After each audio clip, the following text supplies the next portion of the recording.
అడ్డకి తీసుకోవాలి.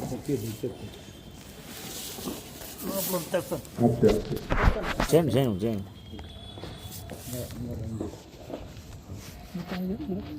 రైట్. నిన్నటి రోజు మనము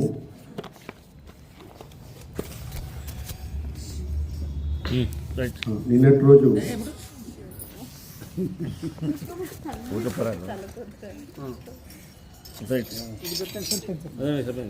నిన్నటి రోజు మనము యయాతి దేవయాన్ని కలుసుకోవడం అనేటువంటి జరిగింది. కలుసుకున్న తర్వాత నా పాణిగ్రహణాన్ని మొట్టమొదటిసారిగా చేశావు కాబట్టి నువ్వే నా భర్తవి కాబట్టి నన్ను స్వీకరించు అని చెప్పేసి దేవయాని యయాతిని అడిగింది. అప్పుడు కళ్యాణి, నీ తండ్రి ఇవ్వకుండా నేను నిన్ను వివాహము చేసుకోను, నీ తండ్రి ఇవ్వకుండా నేను వివాహం చేసుకోను అని చెప్పాను. అప్పుడు దేవయాని ఇలా అంది, రాజా అలాగైతే నా తండ్రి ఇచ్చాకే నన్ను స్వీకరించు.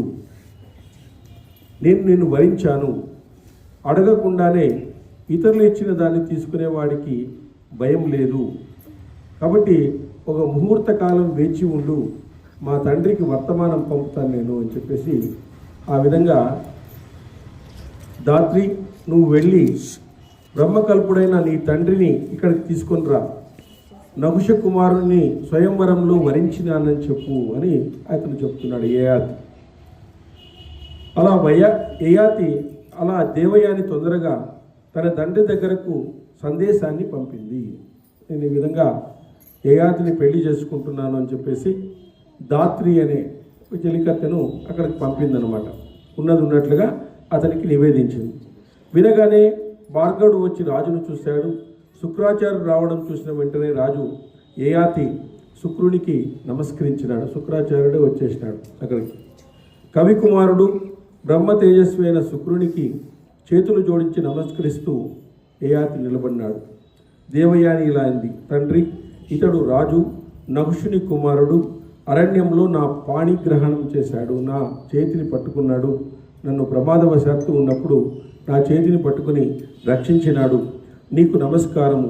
నన్ను ఇతనికిచ్చి లోకంలో ఇతడెవ్వరిని పతిగా వరించను కాబట్టి అరణ్యంలో నా పాణిని గ్రహించాడు.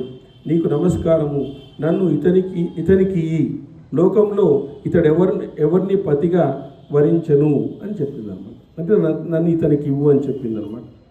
అప్పుడు వీరా నాకు ఇష్టురాలైనటువంటి నా కూతురు నిన్ను పతిగా వరించింది.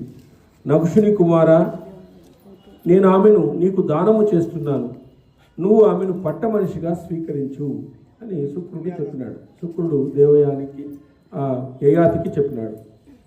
భార్గవ, ఈమెను స్వీకరించిన పిదప వర్ణ సాంకర్యం వల్ల వచ్చే మహాపాపము నన్ను తాకరాదు అని చెప్పినాడు.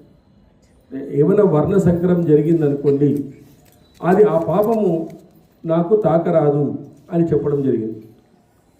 అలా అనుగ్రహించ కోరుతున్నాను అని అడిగినాడు యయాతి. అంటే రేపు పొద్దున ఆ వంశాల్లో వర్ణ సంకరం జరిగితే ఆ పాపము ఆ వంశంలో ఉండేటువంటి స్థాపకునికి, ఆ వంశంలో ఉండేటువంటి పెద్దవాళ్ళకి వస్తుందన్నమాట. ఆ వర్ణ సంకరం నాకు రాకుండా చేయాలి అని చెప్పాడు.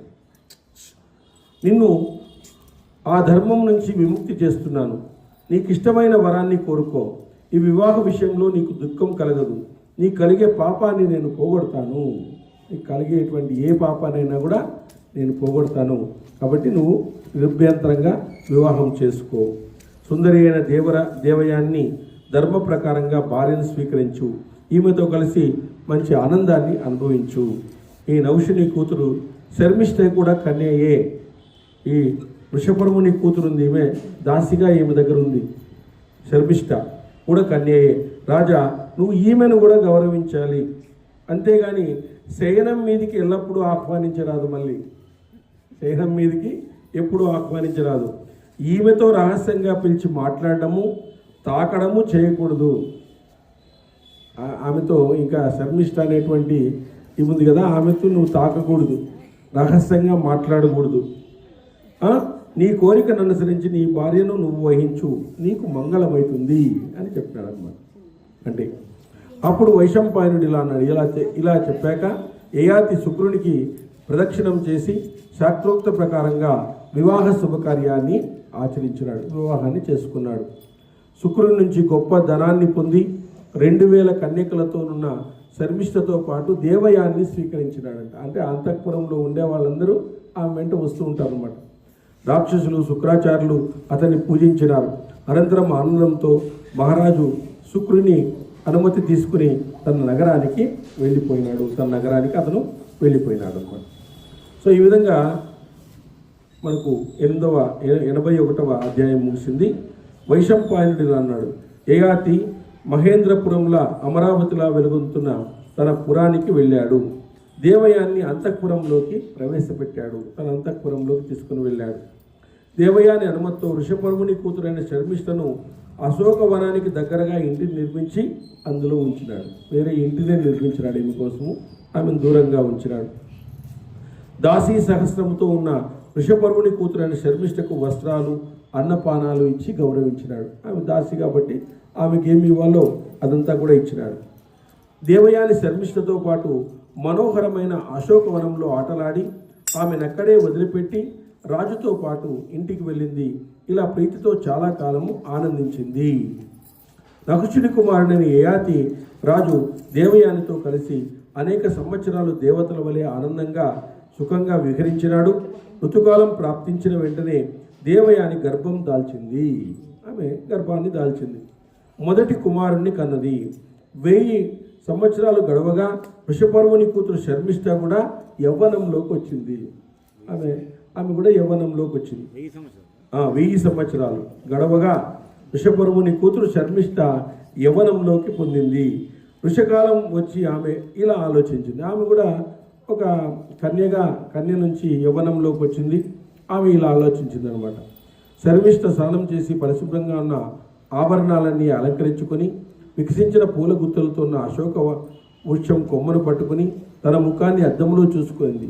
భర్త దర్శనం మీద కోరిక గలదై శోకమోహాలు ఆవేశించి అశోక వృక్షముతో ఇలా పలికిందంట. అశోక, దుఃఖించే దెబ్బతిన్న మనసులు గల వారి శోకాన్ని తొలగించేదానా, ప్రియుణ్ణి చూడడం ద్వారా నన్ను నీ పేరు గలదిగా వేగంగా చెయ్యి. ఇలా శర్మిష్ఠ మరలా అనిందనమాట. ఏమనిందంటే, దుఃఖించే దెబ్బతిన్న మనసు గల వారికి శోకాన్ని తొలగిస్తావు నువ్వు అశోక వృక్షమా, ప్రియుణ్ణి చూడడం ద్వారా నన్ను నీ పేరు గలదిగా వేగంగా చెయ్యి. నీ పేరు కలిగినటువంటి వాణ్ణి నేను ఆలోచించే విధంగా చెయ్యి. ఇలా అని శర్మిష్ఠ అన్నది. ఋతుకాలం ప్రాప్తించింది. నాకు వరించబడిన భర్త లేడు. ఇప్పుడు ఏమున్నది? నేనేం చేయాలి? ఏమి చేస్తే మంచి పని చేసిన దాన్ని అవుతాను, ఏమి చేస్తే మంచి పని చేసినట్లు అవుతుంది అని అంటున్నాడు అనమాట. ఈ దేవయాని సంతానవతి అయింది. యవ్వనం పొందిన నేను వృతాగా ఉన్నాను. చూడండి, దేవయాని ఏమో సంతానం అయిపోయింది, పెళ్లి జరిగింది బ్రహ్మాండంగా. నేను మాత్రం ఏ విధంగా ఉన్నాను అంటే, నేను వృతాగా పడి ఉన్నాను. యవ్వనం పొందినప్పటికీ కూడా వృతాగా పడి ఉన్నాను. ఆమె భర్త వరించినట్లుగా నేను కూడా అతన్నే భర్తగా వరిస్తాను. ఇవేమైందంటే, నేను కూడా యయాతినే వరిస్తాను అని చెప్పింది అన్నమాట. ఇవి వేరే పెళ్లి చేసుకుంటానని చెప్పలే, అతన్నే చేసుకుంటాను నేను అని ఆమె మీదకి వచ్చింది. యయాతిని నేను పెళ్లి చేసుకుంటాను అని చెప్తున్నాను. రాజా, నాకు పుత్ర ఫలాన్ని భర్తలుగా వరిస్తాను. రాజు నాకు పుత్ర ఫలాన్ని ఇవ్వాలి అని నా నిశ్చిత అభిప్రాయము. ధర్మాత్ముడైన ఆ రాజు ఇప్పుడు ఏకాంతంలో నాకు దర్శనమిస్తాడా? ధర్మాత్ముడైనటువంటి రాజు ఉన్నాడు కదా యయాతి, నాకు దర్శనమిస్తాడా? అనంతరం ఆ సమయంలో బయటకు వచ్చిన రాజు అశోకవనం సమీపంలో శర్మిష్ఠను చూసి నిల్చుండిపోయాడు. ఆమె అనుకుంటూనే ఈయన బయటకు వస్తున్నాడు. అశోకవనంలోకి వచ్చినాడు.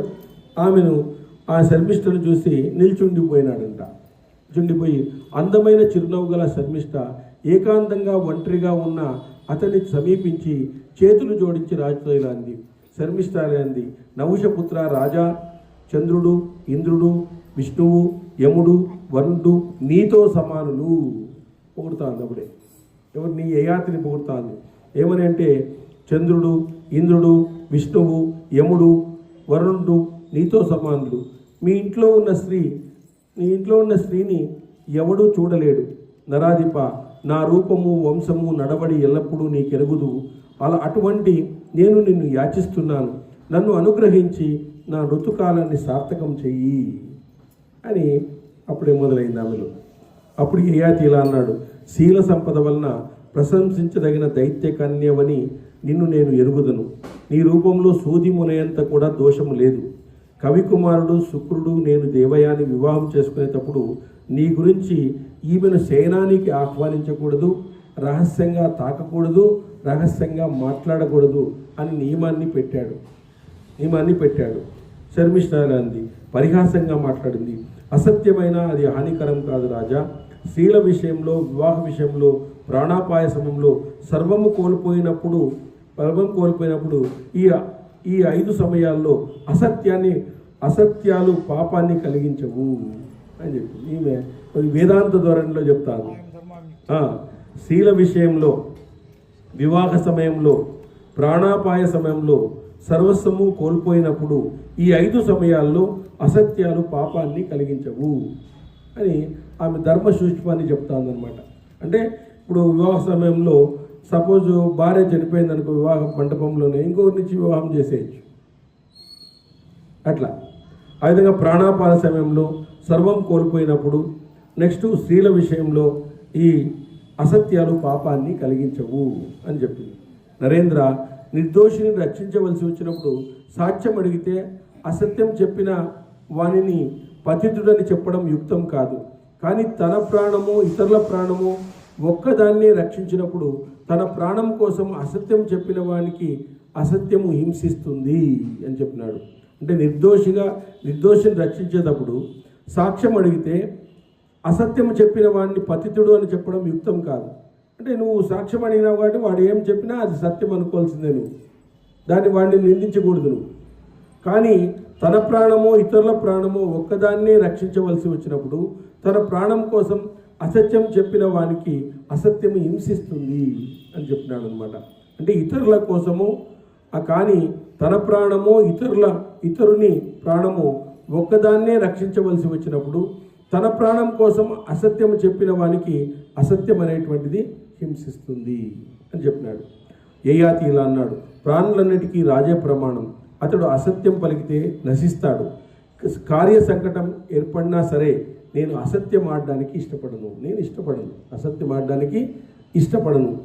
శర్మిష్ఠలంది, రాజా, తన భర్త తన సకురాలి భర్త ఇద్దరూ సమానులే. అలాగే వివాహం కూడా సమానమైంది. నా సఖి నిన్ను భర్తగా వరించింది కాబట్టి నువ్వు కూడా పతివే, నువ్వు కూడా నా భర్తవే అని చెప్పిందనమాట. అప్పుడు ఆ మాటకు ఆ మహర్షి శుక్రాచార్యుడు దేవయానితో పాటు నన్ను కూడా నీకు ఇచ్చినాడు. ఆ రోజు ఎంతమంది ఇచ్చినాడు? 25,000 మంది నీకు ఇచ్చేసినాడు. ఆయన యొక్క అంతఃపురంలో ఉండే స్త్రీలను కూడా నీకు ఇచ్చేసినాడు. గౌరవింపజగింది, పోషించదగింది అని చెప్పినాడు. ఆ మాట నువ్వు అబద్ధం చేయదగదు. బంగారము, మణులు, రత్నాలు, వస్త్రాలు, ఆభరణాలు, గోవులు, భూములు అడిగిన వాళ్ళకి ఇస్తున్నావు. అది బాహ్యమైన దానం, శరీరాశ్రితమైనది కాదు. పుత్రదానము, ఆత్మదానము దుష్కరమైనవి. నహుషకుమార, శరీర దానం కంటే పైన చెప్పిన దానం అన్నీ గొప్పవే. ఎవరెవరికి ఏ కోరికలుంటే వారికి ఆ కోరికను తీరుస్తున్నానని నువ్వు నగరంలో త్రికాలాల్లో చాటింపు వేయిస్తావు. ఎవరెవరికి ఏ కోరికలుంటే అవన్నీ నేను తీరుస్తానని నువ్వు చాటింపు కూడా వేయిస్తున్నావు. బాగా సేకరించింది ఆయన అంత ఏమేం చేస్తున్నాడు నా రాజేంద్ర. ఇది అసత్యము, వ్యర్థము అవుతుంది. ఆ మాటను నిజం చెయ్యి. నువ్వు కుబేరుని వంటి వాడు, అతని వలె నువ్వు ఆ మాటను నిజము చెయ్యి. నువ్వు నాకు ఎట్లనా పతిగా ఉండు, నా కోరికను కూడా నువ్వు తీర్చాలి అని చెప్పింది. యయాతి ఇలా అన్నాడు, యాచించిన వాళ్లకు దానం చేయాలని నేను స్వీకరించిన వ్రతం. నువ్వు కూడా స్వేచ్ఛగా నన్ను యాచిస్తున్నావు. చెప్పు నేను నీకేమి చేయగలను అని అడిగినాడు. రాజా, నన్ను అధర్మం నుంచి రక్షించు, ధర్మాన్ని ఆచరించు. నీ వల్ల సంతానవతి అయి నేను లోకంలో ఉత్తమమైన ధర్మాన్ని కూడా ఆచరిస్తాను. నీ వల్ల సంతానవతినైతాను నేను అని చెప్పాడు. రాజా, భార్య, దాసుడు, పుత్రుడు వీరు ముగ్గురు ధనంపై అధికారం లేని వాళ్ళు. వారు పొందిన ధనము వారు ఎవరి అధీనంలో ఉంటే వారిదే. భార్య, దాసుడు, పుత్రుడు వీరు ముగ్గురు ధనంపై అధికారం లేనటువంటి వాళ్ళు. భార్య ధనం మీద అధికారం ఉండదు, భర్తకు ఉంటుంది. దాసునికి కూడా ఉండదు, రాజుకు ఉంటుంది. ఆ విధంగా పుత్రునికి కూడా ఉండదు, తండ్రికి ఉంటుంది అన్నమాట. కాబట్టి వీరు ముగ్గురు ధనంపై అధికారం లేని వాళ్ళు. వారు పొందిన ధనం వారు ఎవరికి అధీనంలో ఉంటే వారిదే. వాళ్ళు చనిపోయిన తర్వాత వాళ్ళు ఎవరి అధీనంలో ఉంటే వాళ్ళకే ఆ ధనం చెందుతుంది, మామూలుగా చెందుతుంది. నేను దేవయాని దాసిని, దేవయాని నీకు అధీనురాలు రాజా. అందువల్ల నేను కూడా నీకు పొందదగిన వారమే. ఆమెతో పాటు నేను వచ్చినాను, నేను కూడా నీ భార్యనే. నువ్వు పొందదగిన వారమే, నన్ను సేవించు నువ్వు. నేను ఆమెతో పాటు వచ్చినాను, ఈమె యొక్క దీన్ని నువ్వు చూసుకోవాలని చెప్పినాడు. ఆ రోజు శుక్రాచార్యుడు ఏం చెప్పినాడు? ఈమెను గౌరవించాలి, ఈమెకు అన్నపానాదులు ఇవ్వాలి అని చెప్పినాడు. కాబట్టి నన్ను వరించు అని చెప్పి ఆమె ప్రోద్బలం చేస్తానన్నమాట. వైశంపాయనుడు అన్నాడు. శర్మిష్ఠ ఇలా చెప్పగానే రాజా అది నిజమే అని అంగీకరించాడు. శర్మిష్ఠను గౌరవించాడు, ధర్మాన్ని నిర్వర్తించాడు. అతడు శర్మిష్ఠను సమీపించి తన కోరికకు తగినట్లుగా పొందాడు. వారిని ఒకరొకరు గౌరవించుకున్నారు. అనంతరం వారిరువురు వారి నివాసం వచ్చిన చోటుకు వెళ్ళారు. యయాతితో సమాగమనం పొందాక శర్మిష్ఠ రాజశ్రేష్ఠుని వలన గర్భాన్ని దాల్చింది. రాజా తరువాతి కాలంలో శర్మిష్ఠ దివ్య తేజస్సు పద్మాల వంటి కన్నులు గల పుత్రుణ్ణి కన్నది. అంటే ఈ మహాభారతంలో ఏమిటంటే ఇలాంటివన్నీ ఎందుకు ఉంటాయంటే ఇవంతా కూడా లోక కళ్యాణార్థం కొరకు జరుగుతాయి. కొన్ని లోక కళ్యాణం జరగాలంటే దాంట్లో ధర్మాన్ని మనం పట్టుకోవాలంటే దాంట్లో ఉండేటువంటి ధర్మ సూక్ష్మాన్ని కూడా అర్థం చేసుకునేదానికి ఆ విధంగా ఉండడం అనేటువంటి జరుగుతుంది. ఇప్పుడు మనము ఎవరు వేదవ్యాసుని జననము ఇవన్నీ చూస్తే ఓ రకంగా అసంకల్పితాలుగా కనిపిస్తాయి, కానీ వాటి వలన ఎన్నో ఉపయోగాలు జరిగినాయి అన్నమాట. ఆ విధంగా జరగడానికి రాజు ఎంతోమందిని పెళ్లి చేసుకుంటారు, అది మామూలే, రాజధర్మం అది కూడా. కాబట్టి ఆ దాంట్లో ఉండడానికి ఇది లేదు. ఆమె బలవంతం చేసింది, పెళ్లి చేసుకున్నాడు. కాబట్టి ఆ విధంగా మనం దోషం పట్టడానికి అవకాశం ఉండదన్నమాట. ఆ పరిస్థితులు అలాగ ఉంటాయన్నమాట. సో కాబట్టి ఆ విధంగా ఆ ధర్మాన్ని ఆయన నిర్వర్తించినాడు. ఎందుకంటే ఆ రోజు వివాహ సమయంలో శుక్రాచార్యుడు ఈమె కూడా చూసుకోవాలి అని చెప్పినాడు. కాబట్టి ఆమెను చూసుకోక తప్పదు. ఆమె అతన్నే పతిగా కావాలని కోరుకునింది కాబట్టి కోరుకోవడంలో తప్పేం లేదు. రాజును ఎవరైనా కోరుకుంటారు, అందరూ కోరుకుంటారు రాజుని. ఆ విధంగా ఈమె కూడా గర్భవతి అయి ఒక పుత్రుణ్ణి కన్నది అని చెప్పి పద్మాల వంటి కన్నులు గల పుత్రుణ్ణి కన్నది అని చెప్పినారు. వైశంపాయనుడిలా అన్నాడు, భరతశ్రేష్ఠ స్వచ్ఛమైన చిరునవ్వు గల దేవయాని శర్మిష్ఠకు కొడుకు పుట్టాడని విని దుఃఖముతో విచారించింది. దేవయాని శర్మిష్ఠ దగ్గరికి వెళ్ళి దేవయాని ఇలా అంది, శర్మిష్ఠ కామ వ్యామోహంతో ఎటువంటి పాపం చేశావు? నీకు పెళ్లి కాకుండా ఎట్లా పుట్టాడు? శర్మిష్ఠ ఇలా అంది, ధర్మాత్ముడు వీరపాలంగతుడు అయినటువంటి ఒకానొక ఋషి అభ్యాగతునిగా వచ్చాడు. వరదుడై అతనికి ధర్మసమ్మతమైన కోరికను కోరాను. ఆయన చెప్పలే, నీ భర్త అని చెప్పలే. అదేమంది, ఒకానొక ఋషి అభ్యాగతునిగా వచ్చినాడు, నేను పిలవకుండానే వచ్చినాడు. ఆ వరదుడైనటువంటి అతనికి ధర్మ సంబంధమైనటువంటి కోరికను కోరాను. స్వచ్ఛమైన చిరునవ్వు కలదానా, నేను న్యాయసమ్మతంగాని కామాన్ని ఆచరించను. ఆ ఋషి వల్ల నేను సంతానం పొందాను. నీకు నిజమే చెప్తున్నాను అని చెప్పింది. దేవయాని ఇలా బాగుంది. అలాగైతే ఆ ద్విజుడు ఎవడో తెలుసునా? ఆ ద్విజుని వంశము, నామము, దేశాల గురించి తెలుసుకోవాలి కదా నువ్వు. అతను ఎవరు, ఏ గోత్రానికి సంబంధించిన వాడు, ఏ వంశానికి సంబంధించిన వాడు నువ్వు తెలుసుకోవాలి కదా.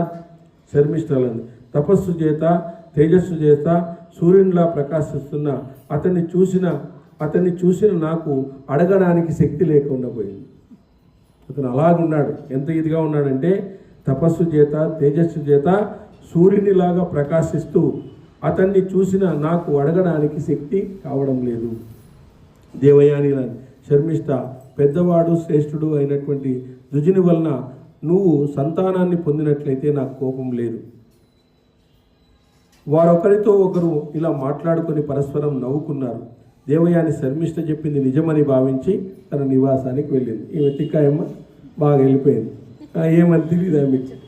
చెప్పిండేది వినేసి నవ్వుకొని కూడా పోయిందంట. హాయిగా నవ్వుకొని పోయింది. దేవయాని యయాతి దేవయాని యందు ఇంద్ర విష్ణువుల వంటి యదువు త్వరసువు అనేటువంటి ఇద్దరు పుత్రులు కన్నాడు. దేవయానికి ఇద్దరు పుత్రులు పుట్టినారు. యదువు త్వరసువు అనేటువంటి ఇద్దరు పుత్రులు కన్నారు. ఆ రాజఋషి యయాతి వలన వృషపర్వుని కూతురు శర్మిష్ఠ దృశ్యుడు, అనుడు, ఉరుడు అనేటువంటి ముగ్గురు పుత్రులను కన్నాడు. పురుడవుడే ఆయనే, కురువంశం ఆయనదే. ధ్రువుడు, అనుడు, పురుడు అనేటువంటి ముగ్గురు పుత్రులు కన్నది. ఆమె ఇద్దరు, ఈమె ముగ్గురు, మొత్తం 5 మంది కన్నారు. తీసుకునేది ఇదే తీసుకునేది. రాజా తర్వాత ఒకానొక సమయంలో దేవయాని యయాతితో పాటు ఏకాంతంగా వనానికి వెళ్ళింది. అక్కడ దేవతా రూపంలో ఉన్న కుమారులను చూసింది. వారు స్వచ్ఛగా ఆటలాడుకుంటున్నారు. దేవయాని ఆశ్చర్యపోతూ ఇలా పలికింది. ఆ ముగ్గురు పిల్లలు, ఈమెకు పుట్టిన పిల్లలు ఆడుకుంటున్నారండి. ఈమె అట్లా పోయింది, యయాతితో పాటు వెళ్ళిందంట. వెళ్తే వాళ్ళు ముగ్గురు బాగా ఆటలాడుకుంటున్నారంట. దేవయాని ఆశ్చర్యపోయింది. రాజా, దేవపుత్రులు శుభలక్షణాలు గల ఈ పిల్లలు ఎవరు అంటే ఈమె పుత్రుల కంటే వాళ్ళు బాగా తేజస్సుగా ఉన్నారన్నమాట. పోలికలే అది. ఆ తేజస్సు చేత, రూపం చేత వీరు నీతో పోలి ఉన్నారు. అది వీళ్ళు ఆ ముగ్గురు నీ ముఖంలాగా కనబడుతుంది అక్కడ నాకు. ఈ విధంగా రాజును అడిగిన తర్వాత ఆ బాలుడినే అడిగిందంటే ఈమె దేవయాని, బాలకులారా, మీ పేరేమిటి, మీ వంశాలేమిటి, మీ తండ్రి ఎవరు, యథార్థం చెప్పండి, వినాలనుకుంటున్నాను అని. సౌందర్యవతి అయిన దేవయాని ఇలా అడిగితే ఆ బాలుడు చూపుడు వేలుతో రాజును చూపించినారు. ఈయన మా తండ్రి. మొత్తం పెట్టేసినారు. తల్లి శర్మిష్ఠ అని చెప్పేసి ఆ పిల్లలు చెప్పారు. తల్లి మాత్రం శర్మిష్ఠ, తండ్రి ఈయన అని చెప్పేసినారు. అయిపోయాక వైశంపాయనుడు అలా చెప్పి వారంతా కలిసి రాజు దగ్గరికి వచ్చినారు. మళ్ళీ దేవయాని దగ్గర ఉండడం చేత రాజు ఆ పిల్లల్ని చేరదీయలేదు. కొండ్రా బయటికి అనేసి పంపించేసినాడు ఆయన. వారు ఏడుస్తూ తమ తల్లి షర్మిల దగ్గరికి వెళ్ళాడు. ఆ బాలుడు మాట విని యయాతి సిగ్గుపడ్డాడు. ఆ బాలుడుకు రాజు పట్ల ఉన్న ప్రేమను చూసి యథార్థంగా గ్రహించిన దేవయాని శర్మిష్ఠతో ఇలా అంది. శర్మిష్ఠను పిలిచి ఇలా అంది. ఒకానొక ఋషి అభ్యాగతునిగా వచ్చానన్నావు అని నాకు చెప్పావు. నువ్వే యయాతిని ప్రోత్సహించావు. ఇదే తథ్యం. ఇంతకు మునిపే నీతో చెప్పాను. నువ్వు పాపం చేశావు, నా అధీనంలో ఉండి నాకు అనిష్టమైన పని చేశావు. నువ్వు అసుర ధర్మాన్ని ఆచరించినావు. నాకు నువ్వు భయపడడం లేదు. నాకు భయపడకుండా ఇవన్నీ చేసేసినావు. నువ్వు అసుర ధర్మాన్ని పాటించినావు. నువ్వు అనిష్టమైనటువంటి పని చేశావు. నా అధీనంలో ఉండి కూడా, నా అధీనంలో ఉన్నప్పుడు నేను చెప్పిన పనే చేయాలి. నీకు నచ్చిన పని నువ్వు చేయకూడదు. కాబట్టి ఇంతకు ముందే నీతో నేను చెప్పాను. నువ్వు యయాతిని ప్రోత్సహించినావు, ఖచ్చితంగా ప్రోత్సహించినావు అని చెప్పింది. శర్మిష్ఠ, నేను ఋషి అని చెప్పిన మాట నిజం. న్యాయంగా ధర్మంగా నడుచుకుంటున్న నేను భయపడను. నువ్వు ఎప్పుడైతే భర్తను వరించావో అప్పుడు నేను కూడా వరించినట్లే. డైరెక్ట్గా రూట్లోకి వచ్చిందేమో. నువ్వు ఎప్పుడైతే భర్తను వరించావో అప్పుడు నేను కూడా వరించినట్లే. సకురాలి భర్త ధర్మంగా నాకు భర్తే. నువ్వు నాకన్నా పెద్దదానవు, గౌరవానికి పూజకు తగిన బ్రాహ్మణివి నువ్వు. నీ భర్త రాజఋషి, నీకంటే నాకు మిక్కిలి పూజించదగినవాడు. ఈ విషయం ఎరుగుదువా? నీ తండ్రి నా గురువు అయినటువంటి శుక్రాచార్యుడు మనలిద్దరినీ అతనికి ఇచ్చినాడు. నీ భర్త నాకు పూజ్యుడు, అతడు పోషించదగిన నన్ను పోషిస్తున్నాడు. పోషించదగినవాడు, నన్ను పోషిస్తున్నాడు కూడా. కాబట్టి ఆయన కూడా నా భర్తే, నీకొకరికే కాదు భర్త అని చెప్పింది. ఆమె మాటలు విన్న తర్వాత దేవయాని రాజుతో ఇలా అంది. రాజా, ఇంకా ఇప్పుడు ఇక్కడ నేను ఉండలేను. నాకు ఇష్టం లేని పని చేశావు. నేను ఉండలేను, ఇంకా నాకు ఇష్టం లేని పని చేశావు అని పలికి దేవయాని వేగంగా లేచి తొందరగా శుక్రాచార్యుని దగ్గరికి బయలుదేరింది. కంప్లైంట్ ఇచ్చేకెళ్ళిపోయింది ఆమె. కన్నీరు విడుస్తున్న ఆమెను చూసి రాజు బాధపడ్డాడు. కంగారు పడి స్వాంతన వచన పలుకుతూ ఆమె వెనకాలే అనుసరించి వెళ్ళాడు. ఆయన కోపంతో ఎర్రబడ్డ కన్నులతో ఆ దేవయాని వెనుకకు రాలేదు, వెళ్ళిపోయింది. నీరు నిండిన కన్నులతో ఆమె రాజుతో ఏమీ మాట్లాడకుండా తొందరగా శుక్రాచార్యుని చేరింది. ఆమె తండ్రిని చూస్తూనే అతనికి నమస్కరించి ఎదురుగా నిలబడింది. తర్వాత యయాతి అక్కడికి చేరి శుక్రాచార్యునికి నమస్కరించినాడు. ఈయన కూడా నమస్కరించినాడు. దేవయాని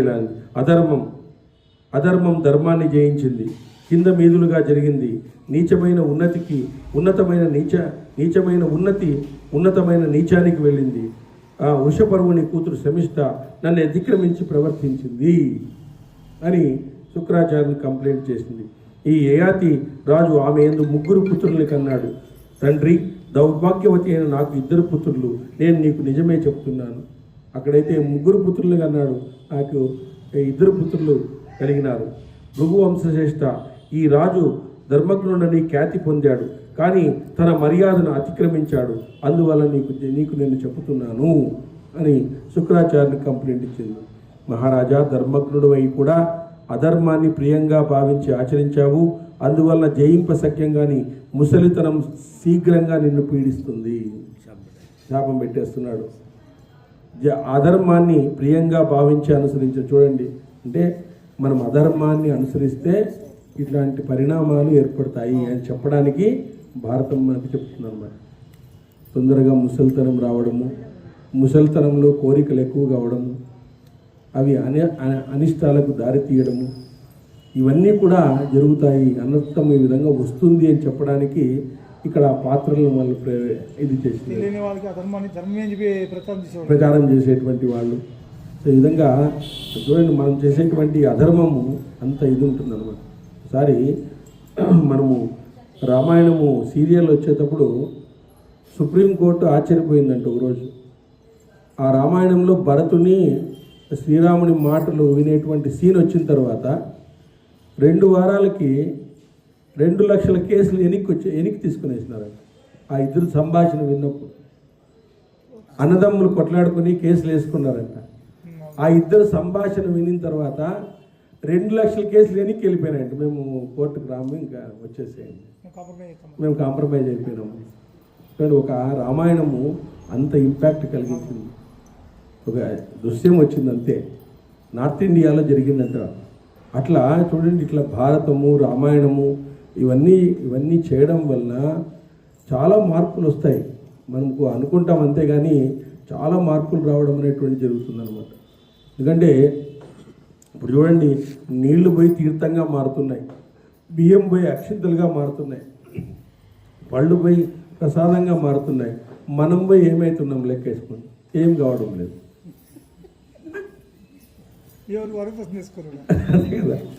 నీళ్లు పోయి తీర్థంగా మారుతున్నాయి, లోపల పళ్ళు పోయి ప్రసాదంగా మారుతున్నాయి, బియ్యం పోయి అక్షింతలుగా మారుతున్నాయి. మనం పోయి ఏమైనా మారుతానమ్మా? ఏమీ మారడం లేదు.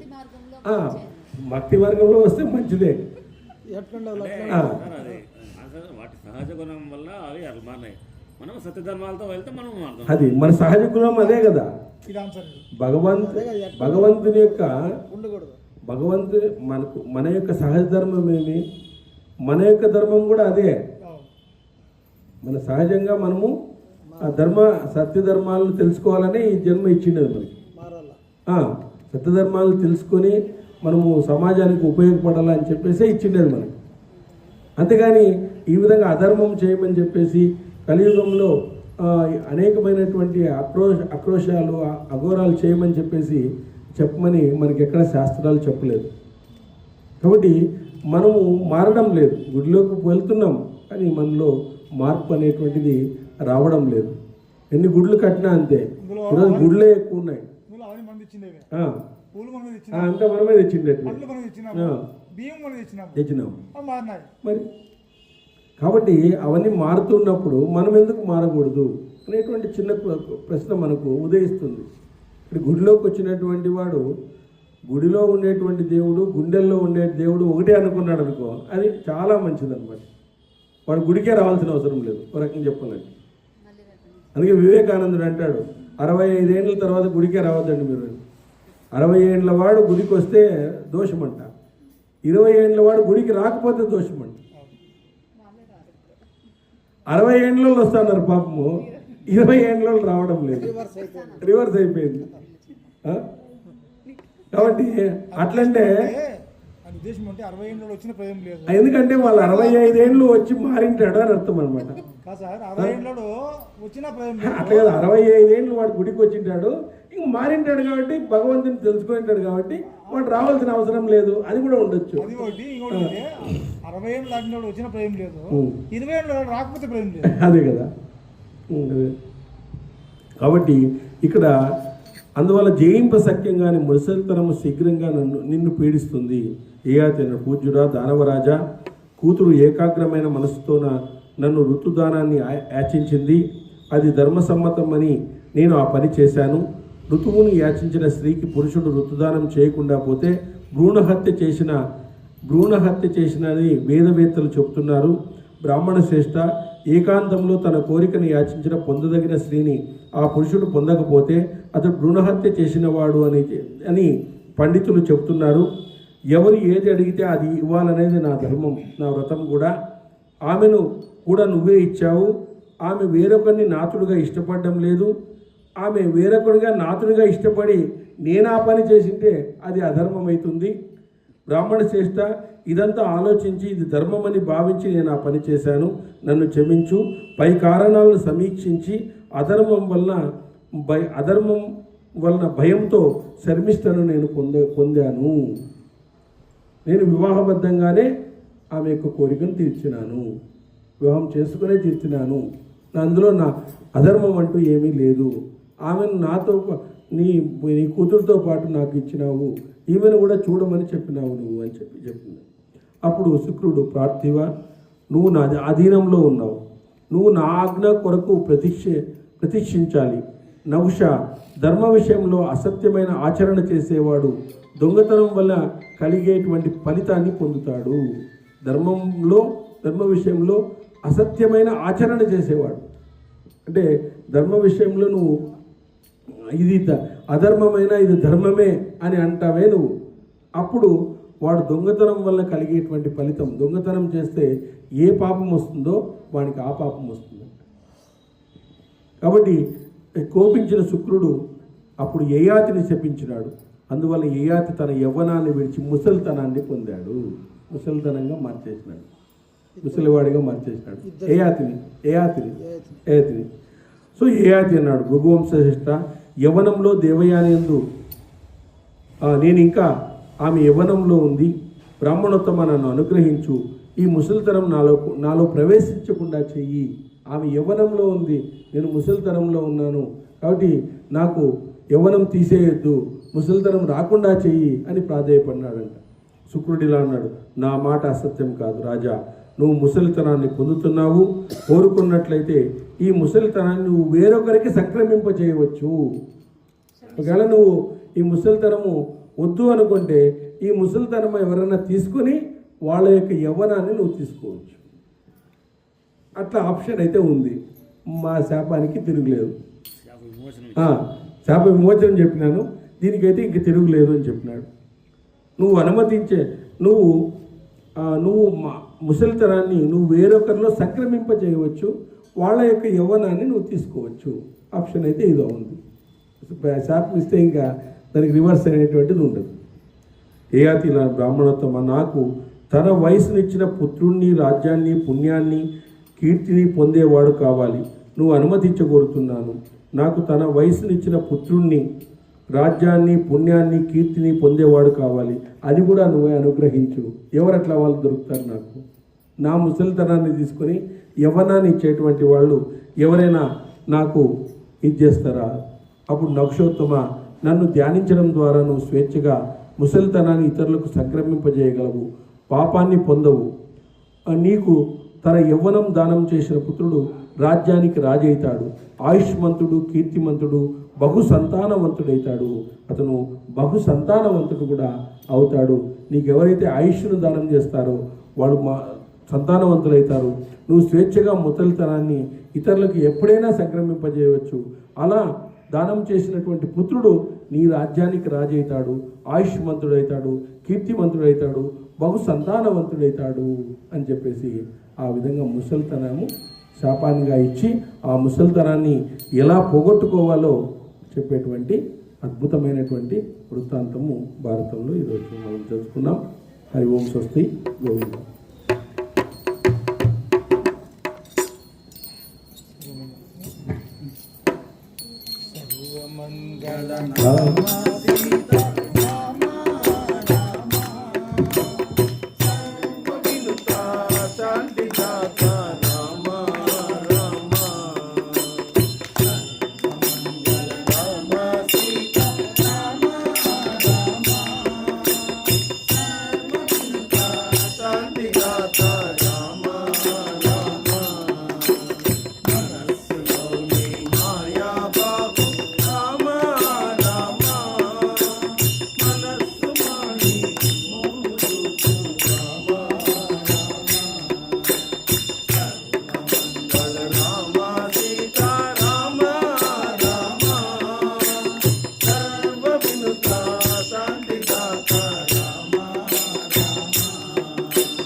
కాంతాయ కళ్యాణ నిదయే నిదయేర్తినా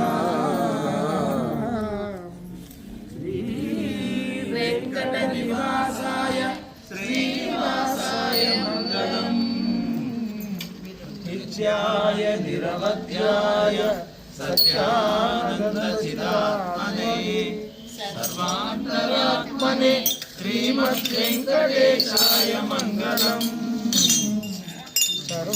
సర్వాంతరాత్మనే శ్రీమద్ వెంకటేశాయ మంగళం మంగళం.